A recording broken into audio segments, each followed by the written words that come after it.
Hey friends, I'm coming to you from the car because what I have figured out is with 3 kids and a golden retriever in the house and a husband that works from home, it's super hard to shoot in the house and keep it quiet and not crazy. So I have been trying to figure out what to do or what to call this series when I'm coming to you from my vehicle, and I came up with it today and I'm excited about it. So I'm going to put all of these on my YouTube channel as well so that you can access the library all together and in the right order, because what I've been trying to do is help you guys that are maybe thinking about starting a business, or you can come back to this later if that's not on your radar right now, but it might be at some future time, where it will take you from the brainstorming stage to launching a business with just some tips and tricks and ways to make that happen. So that's the goal and why I'm bringing you things in order.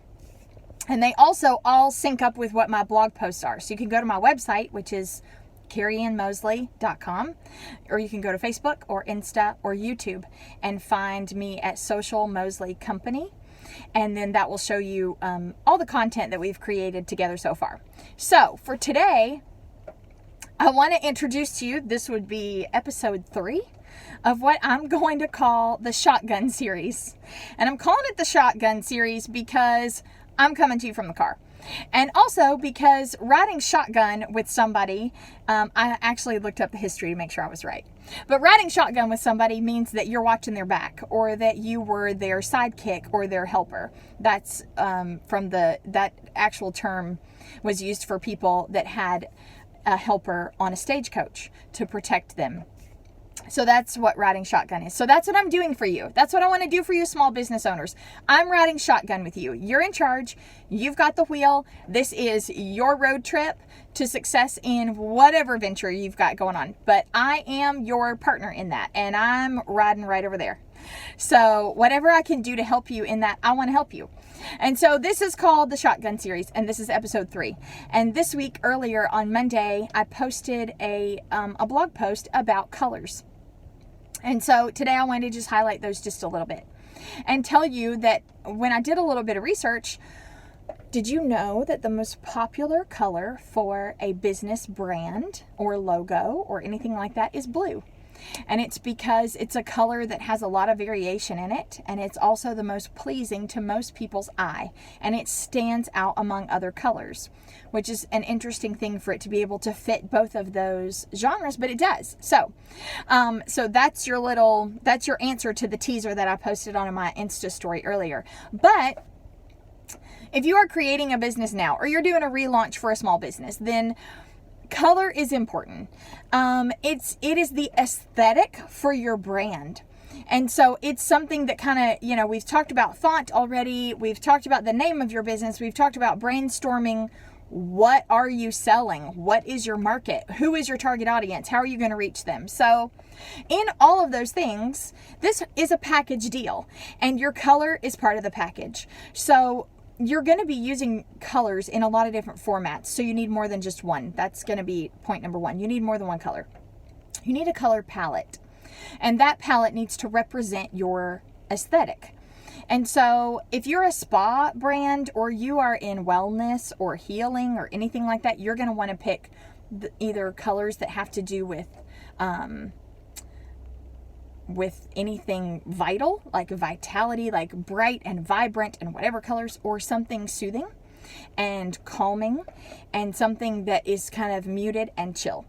If you want your brand to be known as being traditional and bold, then you're going to pick colors that align with that. If you are really trendy, if what you're bringing your audience are things that are of the moment and here and now, that's a different color palette.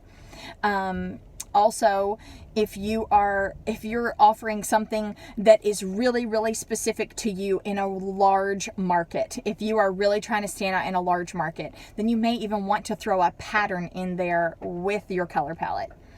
So there's a lot of ways to do that. But I would say your best bet is to pick one color and then pick a few coordinating ones around it, because this is going to go through a bunch of different formats for your business. It's going to be on your website.